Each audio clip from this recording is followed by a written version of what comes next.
నమస్తే, welcome to KK news. నేను శ్రీదేవి. వైసీపీలో ఒక రకమైన భిన్న వాతావరణం కనిపిస్తోంది. మరోసారి అధికారంలోకి వస్తామని జగన్ చెప్పినా ఆయన చెప్పిన ప్లేస్ మాత్రం సరికాదు. పార్టీ సీనియర్లతోనూ విలేకరుల సమావేశం ఏర్పాటు చేసో ఆ విషయం చెప్పాలి. కానీ ఆయన మాత్రం కోట్లాది రూపాయలు చెల్లించే ఐపాక్ టీం వద్ద చెప్పడం మాత్రం విమర్శలకు దారిస్తోంది. పార్టీ శ్రేణులకు సైతం ధైర్యం చాలడం లేదు. నేతలు ధీమా వ్యక్తం చేయడం లేదు. సజ్జల రామకృష్ణారెడ్డి మీడియా ముందుకు వచ్చి పొడిగా మాట్లాడి వెళ్ళిపోతున్నారు. వైసీపీ ఫైర్ బ్రాండ్లలో ఒక్కరు కూడా స్పందించడం లేదు. కొందరు అజ్ఞాతంలోకి వెళ్ళిపోయినట్లు తెలుస్తోంది.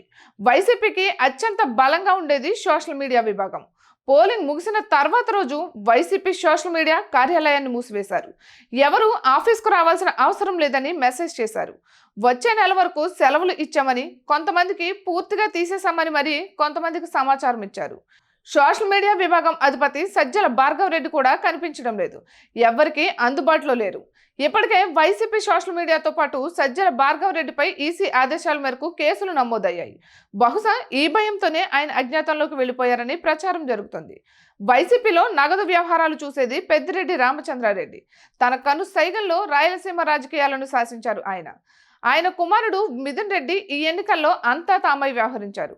కానీ పోలింగ్ తర్వాత అనూహ్యంగా సైలెంట్ అయ్యారు. కనీసం పెద్దిరెడ్డి ప్రస్తుతం మాట్లాడడానికి కూడా సాహసించడం లేదు.